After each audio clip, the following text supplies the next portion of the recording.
Hello and welcome to Tea is Good, Books Are Better, the podcast where we drink tea and talk about books. I'm Raven. And I'm Jess.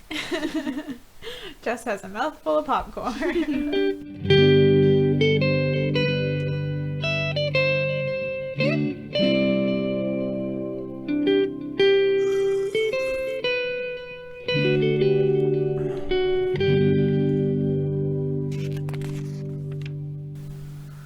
Oh, sipping the tea. Ooh. I brought tea today. Yum. And it's a lavender buttercream. What do you think? It's pretty tasty. It's like a dessert tea. For sure. Ooh. I feel like that's not something you would drink in the morning, but it's definitely something in the afternoon. Yeah. Do you know what I mean? Like a nighttime. Spoiling myself drink. Yeah. I feel like the only tea I ever want in the morning is a black tea. Yeah. Like, I just want an Earl Grey or an English breakfast. Something with caffeine. Yeah, just Wake like me fuck up, me though. up with that black tea. Okay. So what's new? I had inventory a couple days ago. Ew. A couple weeks ago, I think, actually. 12-hour shift. It was Ew. supposed to be a 12-hour shift, but we kicked ass and we were out and ate. Damn. Yeah, we got a free dinner out of it, too. Nice. I gorged myself on Olive Garden. It's not even that good, but I stopped myself. What'd you have? Their salad and a couple of different pastas. There's this one Alfredo sauce on this fettuccine. It was pretty basic looking, but it just tasted like butter. Like if I were to add sugar to it, it tastes like a shortbread cookie. Oh. Like it was very buttery. No other flavor but butter. Damn. One of my coworkers is Italian and she was just going off about how shitty it is, and I'm like, Ooh. I agreed because It's fucking Olive Garden though. What do you Olive expect? Garden is just like basic Yeah. pastas. They give you so much, that's why you keep coming back. Their wine is good, that makes it worth it. Oh, and I had a chocolate mousse, which was amazing. Fuck. White Spot used to make this shake. It was a salted pretzel vanilla milkshake. What? And it was so fucking bomb. There were actual little pieces of pretzel in it. And it was so good. But then they got rid of it. Oh my god. I had it twice, and then the third time I went back, literally just for that shake, it was gone. Aww. I was so choked. I was It was looking at the probably menu. Where's the fucking pretzel one? Because White Spot, Triple O's, they do a different new special thing every month or so. Yeah, but fuck, Yeah.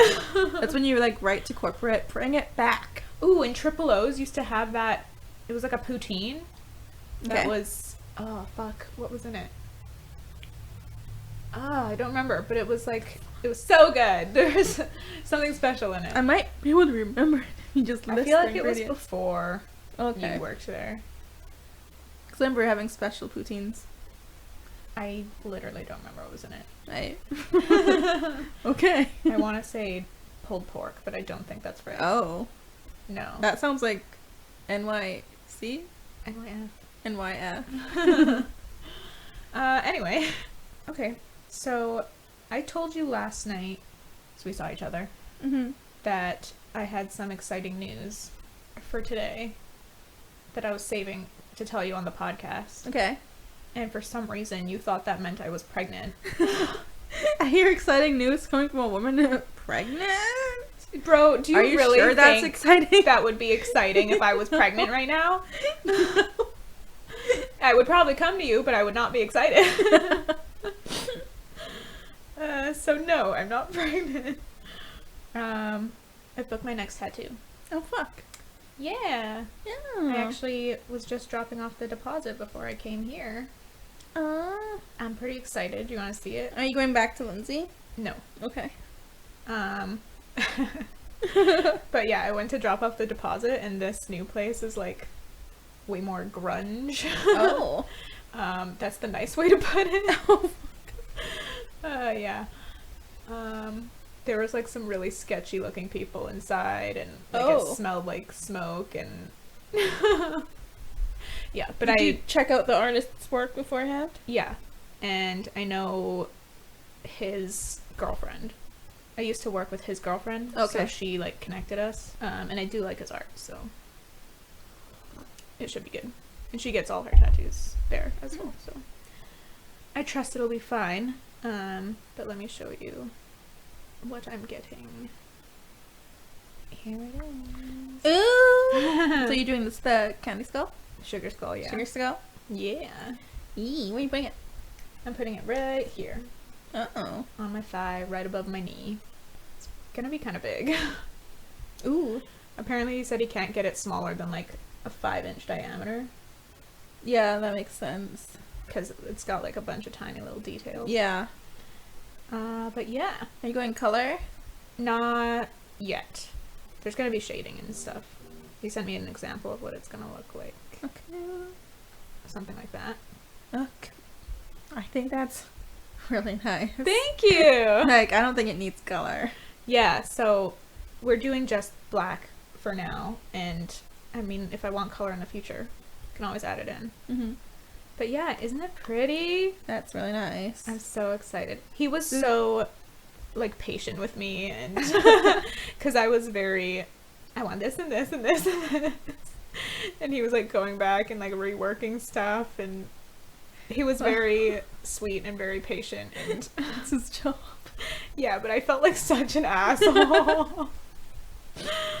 But yeah, it turned out so beautiful. Like, oh, I'm shook. It's really nice. That's Yeah. what I meant when I was saying black and white, because I love black and white. It's so nice. Yeah. It looks so clean. Yeah.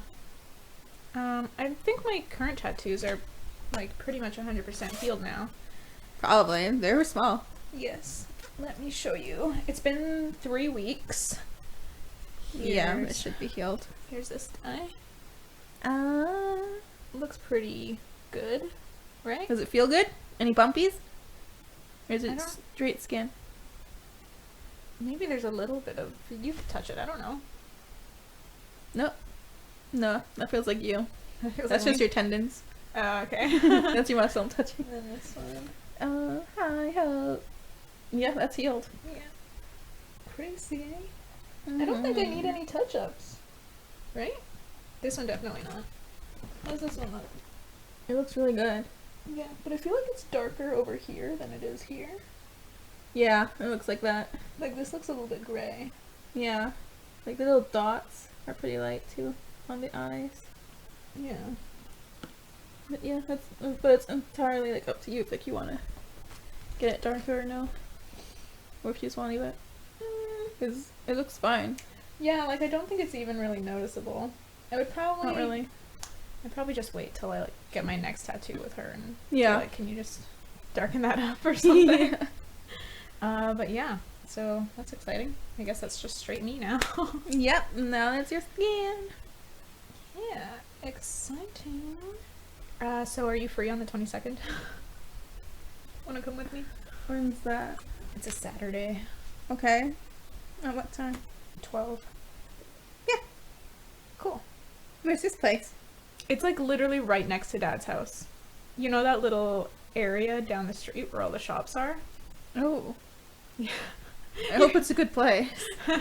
That whole area is shady. Yeah, it is. Do you remember Paul's piercings? Hearing about it in high school? Oh, yeah. There was like lots of infections coming from there.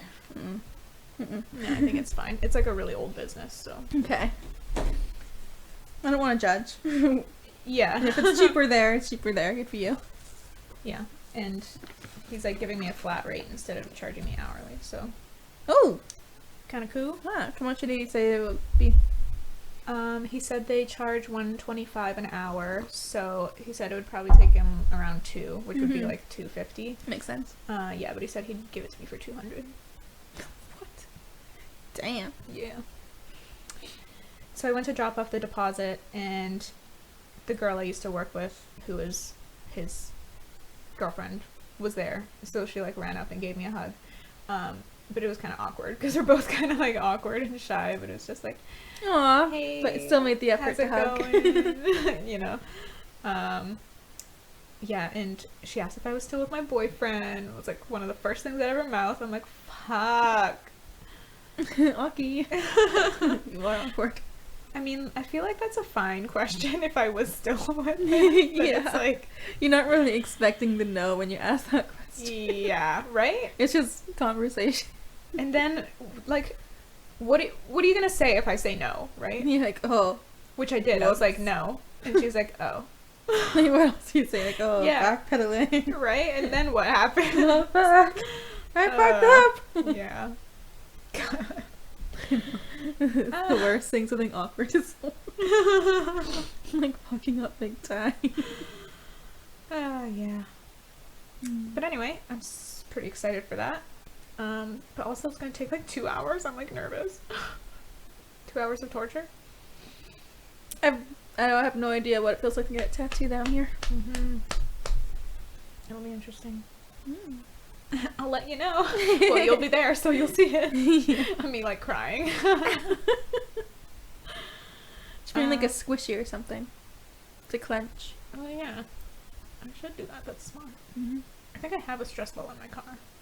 Oh fuck! There you go. Yeah, there we go. Also, did we mention about how the tattoo artist knew me from when we went to get my first ones? Did we mention that on the podcast? That she recognized me? It'd be weird if we didn't mention that, because it was pretty like dope. Yeah, it was but pretty I exciting. feel like we didn't. Oh, can we say it again? Okay. So we walk in, and when I was getting my first tattoos 3 weeks ago, we walk into the parlor, and the artist comes up to the counter, and she like, first thing she does is like frown and look at me, and she's like, where do I know you from? She's like, how do I know you? You know what? You've been hilarious. You'd be like, do you watch porn? I should do that next time someone says that to me. Well, what kind of porn are you into? Yeah, but turns out we went to, or we studied visual arts together at the same university, which is funny. That was pretty insane, because Mission is like 2 cities away, so you wouldn't really think about that. Yeah. But yeah, it was just like such a weird little small world moment. Shit. Yeah.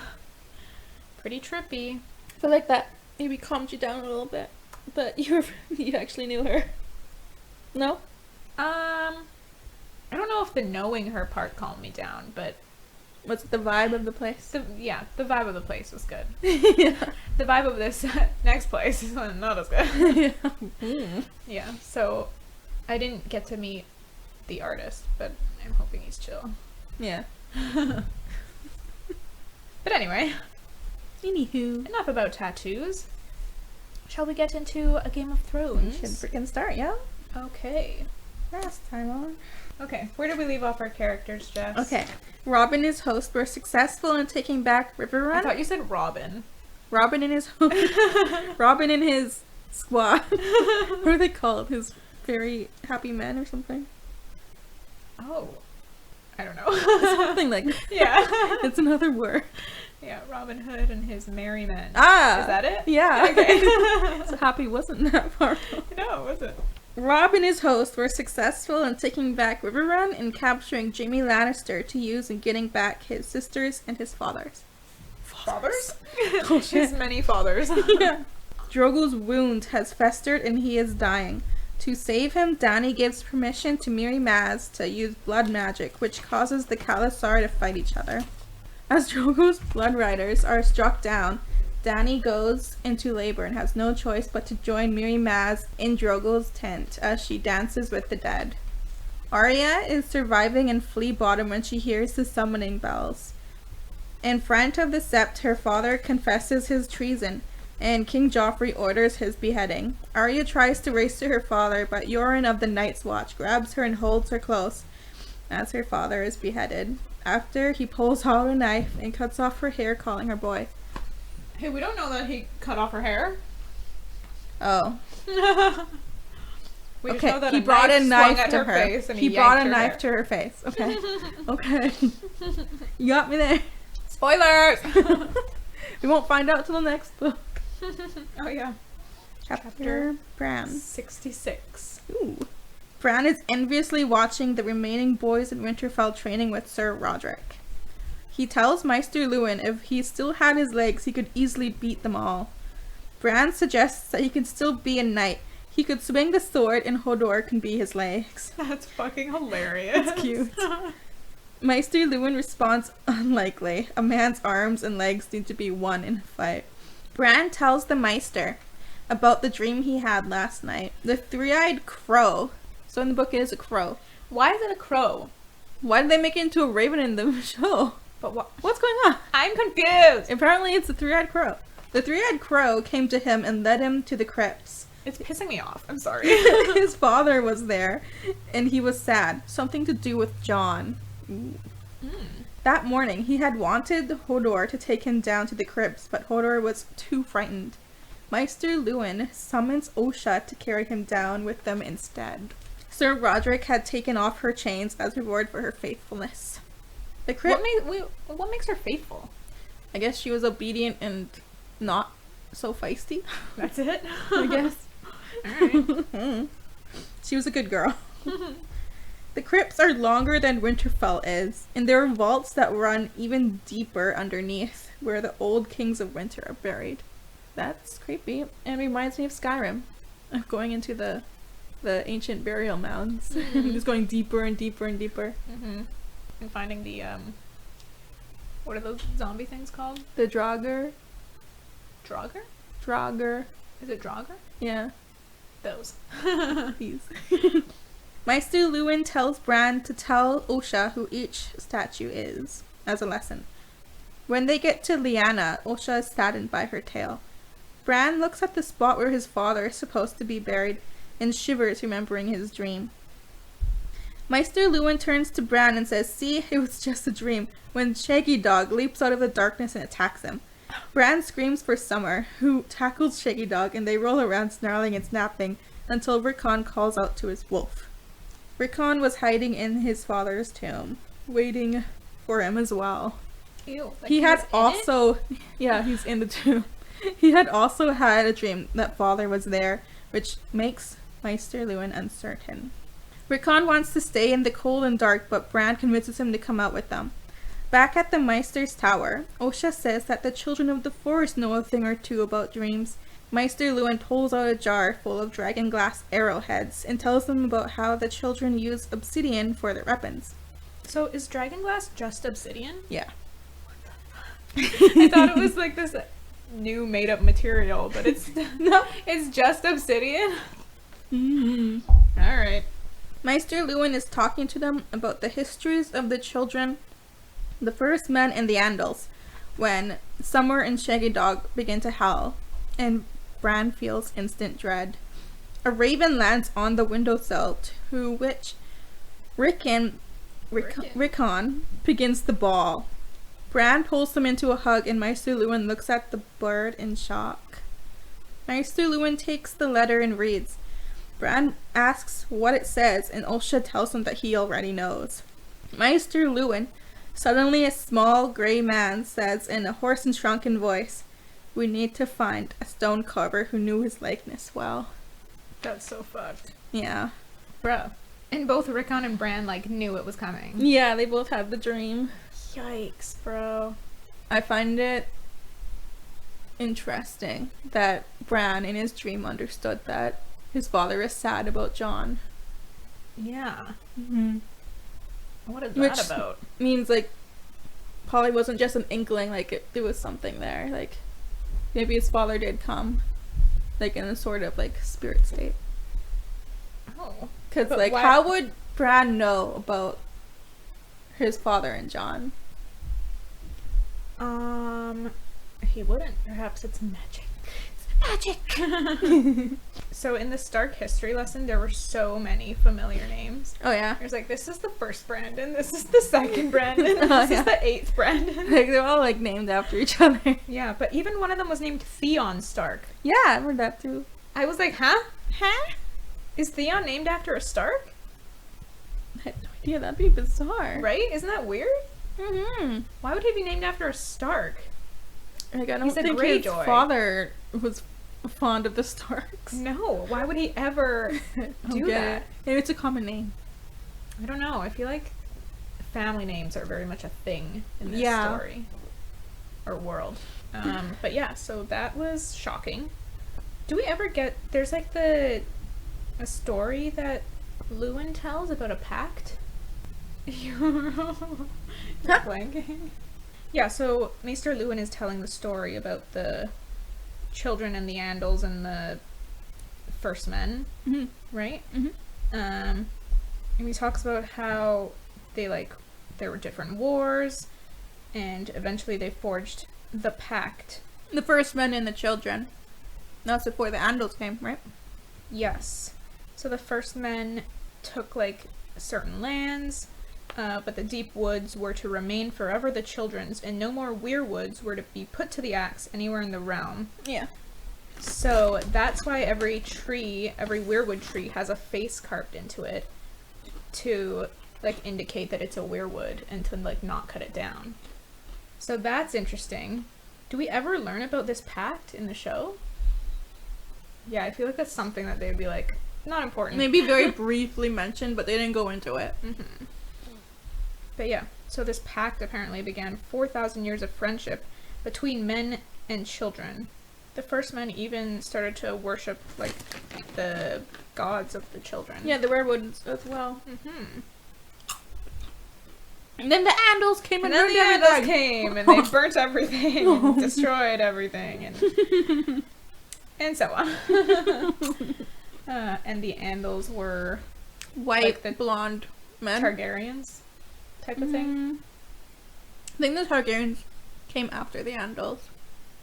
But they are Andals though, right? Maybe. I don't know. The same race or whatever the fuck. I'm not quite sure. Okay.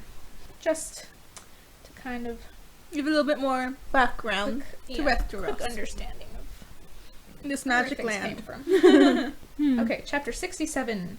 Sansa. Sansa has been in bed for days in and out of sleep.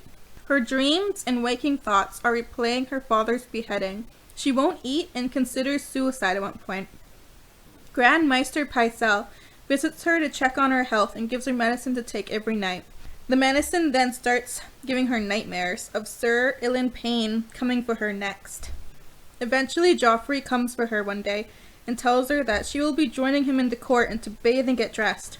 Sansa pleads for him to leave her alone, and Joffrey orders Sandor Clegane to lift her out of the bed. He nudges her to her wardrobe almost gently, advising her to do as she's told. Almost gently? Almost gently. So does he pity her? I feel like he cares for her in some way. Especially this chapter. Yeah. He's really comes across as if he's trying to help her. Yeah, he doesn't feel any malice or nothing. I think he knows what a sicko Joffrey is. Sansa begs Joffrey to let her go home and wailed that he promised to be merciful. To which Joffrey says that he was merciful. He could have had him torn or flayed. Oh my god. Sansa sees him for the first time and wonders how she could have ever thought of him handsome. His lips look like worms and his eyes are vain and cruel. That's so true though, that people become so ugly once you realize who they are. Yeah, when you're wow, you're a fucking shit person, and it's you're disgusting in every way. So comedians. And when you really like people, they become so attractive. Yeah, they're so beautiful.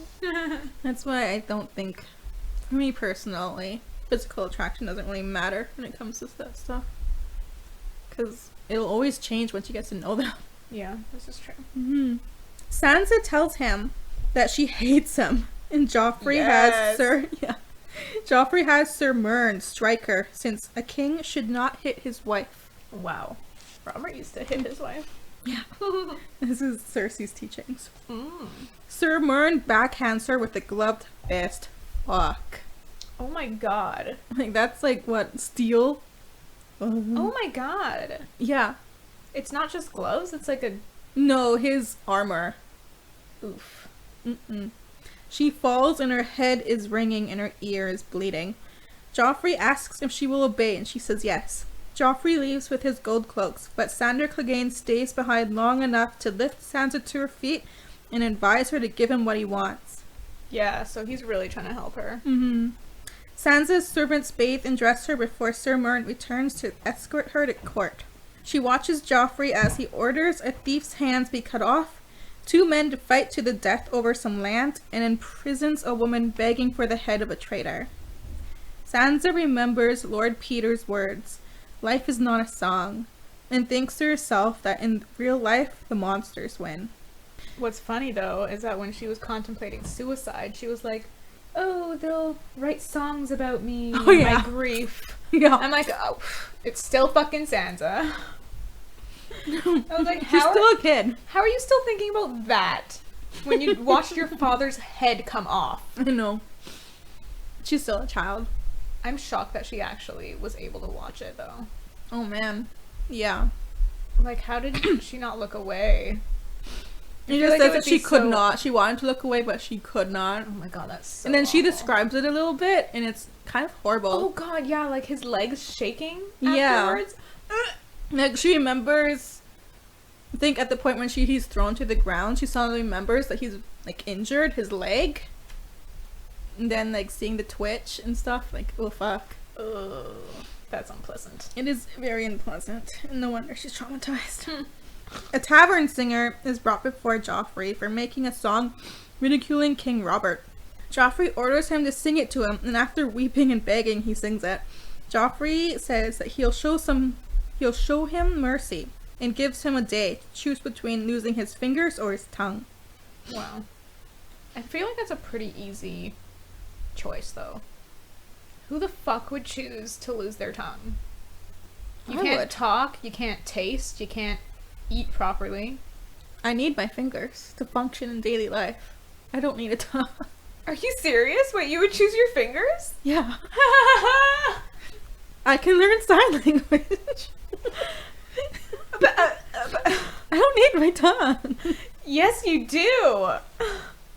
You need but is it like all his fingers? Yeah. All 10. Yeah. All 10 fingers. Yeah. Including thumbs. Okay, I might reconsider. I need those. I need them. When court is over, Sansa tries to run out, but Joffrey is waiting for her. He tells her to walk with him, and asks her what she's going to get him for his name day. Sansa tells him that she hasn't thought of it, and Joffrey tells her that she really is as stupid as his mother says, which really hurts her. But he assures her that he always stands up for her. And Because she thought Cersei loved her. Yeah, she thought for sure. And Sansa thanks him and realizes that she really is a little bird, repeating the words taught to her. I never knew. I never understood why she was called Little Bird, but I get it now. Yeah, repeating the words that are taught to her. Sansa realized... thinking for herself. Hey, it helped her survive. I guess. Sansa realizes Joffrey led her to the gatehouse and begs him not to make her go up. The gatehouse is where the traitors' heads are. Spiked. Oh. Oh. Yeah, that's nasty. Joffrey tells her that if she won't go up, Sir Mern will drag her up. Sandor Clegane pushes her and says to do it. She forces herself up the stairs, and Joffrey makes her look at her father's head. Sansa chooses to look through it and asks for how long, disappointing Joffrey. Yeah, he wants her to, like, scream and cry, and... Yeah. He's trying to torture her. Yeah, he wants to see her suffer. What the fuck? He's a little sadist. But how? How does someone is he just a psychopath? I'm pretty sure he is. That's so fucked up. Yeah. Because his younger Product of siblings incest. are sweet. Yeah, that's true. And they had the same upbringing. So I think he's just a fucking psychopath. I don't know, though, because they wouldn't have the same upbringing because he was the heir. He would be the next king, so he would be treated differently. I guess. But King Robert, I don't think he ever paid any attention to the kids. Yeah. But Cersei would. Yeah. And But I can imagine her doting on Joffrey. Yeah. Firstborn son. Yeah. He then leads her to the head of Septim Ordain, whose head is badly decayed. She's been there much longer. Sick. Yeah. That's awesome. Just kidding. What? Because I said sick as in gross, but then I thought of like the, when people say sick when something's cool. That means cool. She asks why he would kill her, which seems to upset Joffrey. It's not the response that he wants. Yeah, she was just like, "Why'd you kill her?" Like she was like, a good what was woman. the fucking point? Why? Yeah, like. Yeah, so Joffrey doesn't like that. He's like, "'Cause I can." Joffrey asks Sansa if instead of her getting him something for his name day, he gives her brother Rob's head instead. Angry, Sansa responds, "Perhaps Rob will give me your head." Don't say that to Joffrey. Joffrey says a true wife never mocks her lord and orders Sir Mern to teach her. Sir Mern holds her head still as he backhands her twice on both cheeks. What? She's fucking 11 years old. You feel like a man, Sir Meren? Joffrey? You feel like a fucking man? Is it Sir Meren? I've been saying Sir Mern. I think it's Meren. Yeah, it makes sense. Her lip splits and she bleeds down her chin. Joffrey tells her to stop crying. She's prettier when she smiles. Sansa smiles, and Joffrey's like, "Wipe off the blood." Sansa stares at Joffrey and realizes how easy it will be to shove him off the gatehouse and kill him. And it didn't even matter if she were to go down with him. Then Sandor Clegane kneels in front of her and dabs off her blood delicately, snapping her out of it. She thanks him when he is done, remembering her courtesies. She's a good girl. Yeesh. Can you imagine? First you have to watch your father get beheaded, and then you have to look at his decapitated head. Yeah, which is like slowly starting to rot. Yeah. She's all alone at King's Landing. Oh my god. At the mercy of this freaking sadist. This child sadist. Antisocial kid. Yeah, he's a psycho. Mm-hmm. And he's so disappointed that she doesn't react. What the fuck? Mm-hmm. But okay. she's learning. Yeah. So that was the last Sansa chapter, right? Yep. But these chapters are the last ones. Yeah, that was the last Bran chapter. Mm-hmm. And now we're having the second to last Daenerys chapter. Ooh. Okay. Chapter 68, Daenerys. Dany is having some crazy-ass fever dreams. She dreams of a long hall beneath stone arches. Do you know where this is? Is this supposed to be King's Landing? Like the throne room? I don't know. I didn't recognize it. Yeah, a long hall beneath stone arches. It can be anywhere, really. Yeah, you could. And of sexy times with Drogo. She dreams of Jorah telling her Rhaegar was the last dragon. Viserys screaming at her as molten gold trickles down his face. The red door of her childhood home. She dreams of her son, Rhaego, all grown up, bursting into flames. She dreams of flying over the Dothraki Sea. And all of these dreams are punctuated with the echoing words, "You don't want to wake the dragon, do you?" I like how it changes. Yeah, it starts to eliminate words throughout the dream until it becomes like, "Wake the dragon. Wake the dragon. Wake the dragon." Finally, Dany wakes up. She aches all over. Her handmaid Jiki is there, and she hurries off shouting for someone, presumably. When Jiki returns with Jorah, they find Dany crawling towards her dragon eggs. She struggles against Jorah as he returns her to her sleeping silks. Then Mirri Maz appears and gives Dany a drink to put her to sleep again. When Dany wakes again, her handmaids bring her water and tell her she's been sick for a long time. Do we ever find out how long she was out? No. Okay. Only a long time. Mirri shows up again and gives Dany some wine, and as Dany is drifting off again, she asks to hold her dragon eggs, but she passes out again. When she wakes up the second time, Dany is holding the cream-colored dragon's egg. She strokes the stone, and deep inside, she feels like she can feel something moving in response. When Dany calls for her handmaids, she asks about Khal Drogo. He lives, according to Irri, who then rushes off to fetch water. Dany asks Doria for more information, but Doria then rushes off to fetch Ser Jorah. Jiki tries to run off as well, but Dany catches her and demands to know where her son is. Jiki tells her Rhaego did not survive. Dany releases Jiki and the handmaid leaves. Dany had somehow known her son didn't make it. It was her dream that told her of him bursting into flame. Well, she saw him all grown up, so. Dany knows she should weep, but her eyes are dry. She wept in her dream. And although she feels sad, she feels Rhaego receding from her, as if he had never been. Weird. What do you think this means? Perhaps her goals were never about Rhaego. Yeah, she has other children. Maybe she feels that she has other children. Yeah. Wake the dragon. Wake the dragon. Wake the dragon. She's like, as soon as she woke up, she went to her Dragon's eggs, yeah. When Jorah and Miri arrive, Dany is standing over her 2 other eggs in their chest. They feel hot to her. She invites Jorah over to feel them, but he doesn't feel anything but cold stone. He must think she's going bananas. Yeah. Dany then asks Jorah how her child died. He tells her the boy never lived. There's something more that he doesn't seem able to say, so Miri says it for him. The boy was born a monster, twisted, scaled, blind, with a stub of a tail and little leather wings. Ew? Miri says when she touched him, his flesh fell off the bone, and he was filled with grave worms and the stink of corruption. He had been dead for years. Years? That's bonkers. But what the fuck? How? It was apparently something to do with the dancing spirits in there, like it cursed her or something. Yeah, but she's been carrying him for now 9 months. I know. How has he been dead for years? Bonkers. How? Crazy magic. Magic overrules math. Dany argues that she felt him kicking, but Miri says, even so, the creature that came forth was as she said. Oh yeah, I was slightly confused by this exchange between Miri and Jorah that suddenly happened. Mm-hmm.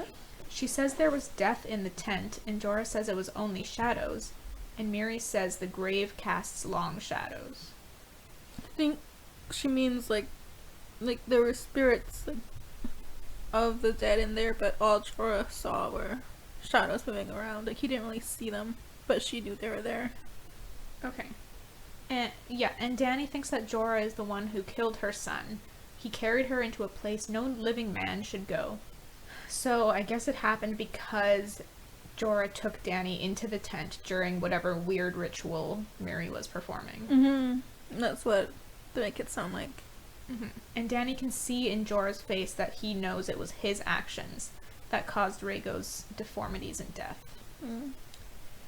Dany then tells Miri that she thought Miri meant the horse when she said only death can pay for life. Dany's a dingus. Miri refuses this notion, saying that Dany is lying to herself. She knew the price. Dany wonders if this is true. The fact that she wonders if it's true makes me think that it is true. I wonder. I can see her doing it. Dany then demands to see Khal Drogo. She wants to see what she bought with her son's life. Miri and Jorah take Dany outside. She sees that the Khalasar is gone. Only the old, frightened, weak, and sick remain, and those who swore oaths to protect Dany, like her handmaids and her Cass. And Jorah. Jorah explains that the Dothraki only follow the strong, so they split up into several different Khalasars and went their separate ways. They also took Drogo's herds and slaves, including the girl she had saved from being raped on top of a pile of corpses. Remember that lovely image? Mm-hmm.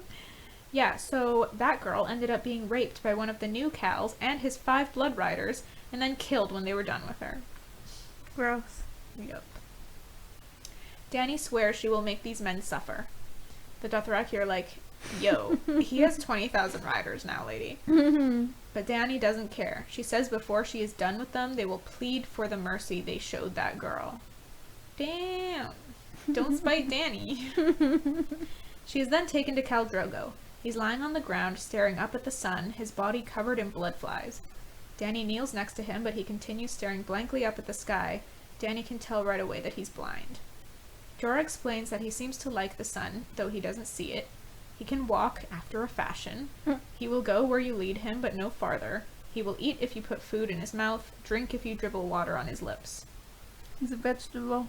Yeah, pretty much. Could he even walk in the show? They didn't show any of that. Yeah, he was just like on the ground. Yeah. I mean, they have moved him somehow. Like, he seems to be really big and heavy. But there's a lot of strong dudes in the Dothraki. They're gone. Not her Cass. Okay. Dany tells Miri her spells are costly. Miri says Dany asked for life, and that's what she got. But Dany argues that this isn't life, and she asks when Drogo will be as he was.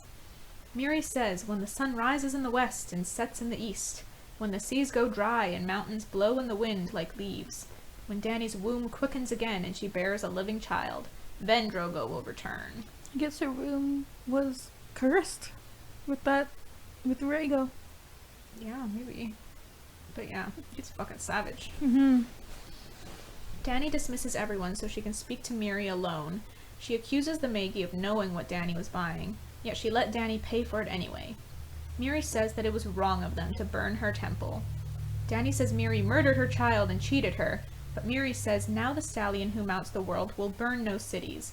His Khalasar will trample no nations into dust.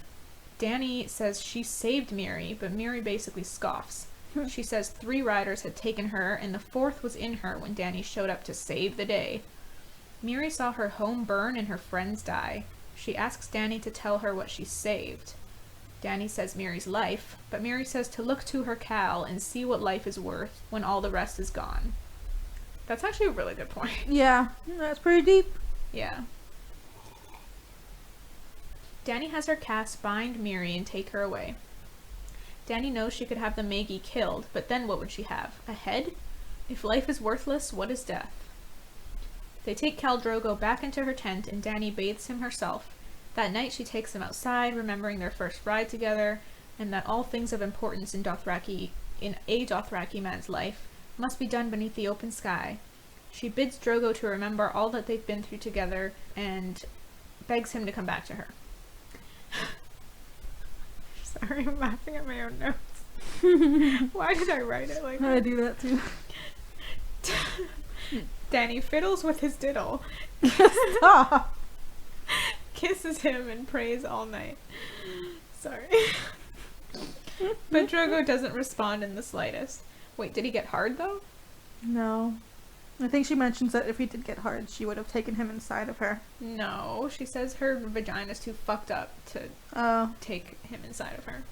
When dawn breaks, Dany knows it's hopeless. She grabs a cushion from her tent, kisses Drogo on the leaps, kisses him on the leaps, and then presses the cushion down onto his face. And that's the end of that. Dany also keeps thinking, if I look back, I am lost. I like that. What is it from? What is it from? Yeah. It's just... I feel like it's something that she's just telling herself over and over. What does it mean? Look forward, look forward. Like, if she, like, second guesses her actions, it will, like, make her... destroy her? Yeah. It'll make her stop, and she won't be able to keep going forward. Ooh. So that's what she's telling herself. Keep moving forward, keep moving forward. Okay. Cool. Mm. I like that. Yeah. I could learn from that. Me too. Fuck. Wow, that's it. Yeah. I feel like that went by real quick. It did. We're only at 51 minutes. Shit, and we had like a long time. I'm talking too.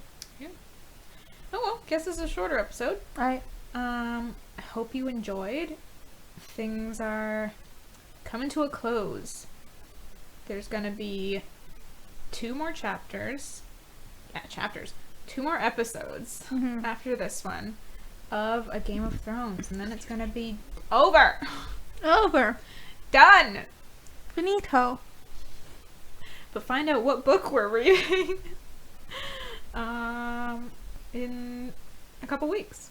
Bet you can't guess. Okay. Any final thoughts? Have you noticed anything like especially different from the show yet in these last few chapters? Miri does kind of end up admitting that she didn't, like, in the show it seems like she poisoned Drogo to like fuck him up. Yeah. But no, that was natural, but she was not trying hard to save him. Yeah, she wasn't. Yeah. I feel like she was purposely like offering her blood magic just to get rid of these killers in her mind. Yeah. So that part is more close to what we saw in the show, I think. Yeah. With her like intentionally trying to fuck shit up. Is Sandor Clegane as kind to Sansa?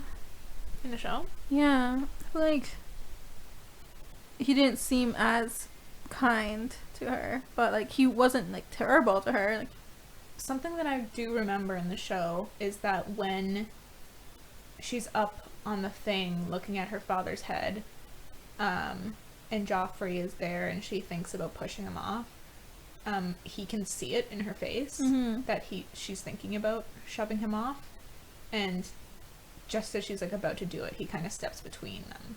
yeah. And I always kind of thought that was more to protect her than it was to protect Joffrey. Oh, really? Yeah, because otherwise he'd be like, what the fuck you doing, girl? Instead Yeah. of, you know, I guess. being That's kind true. of silent about it. Mm-hmm. So I do remember that.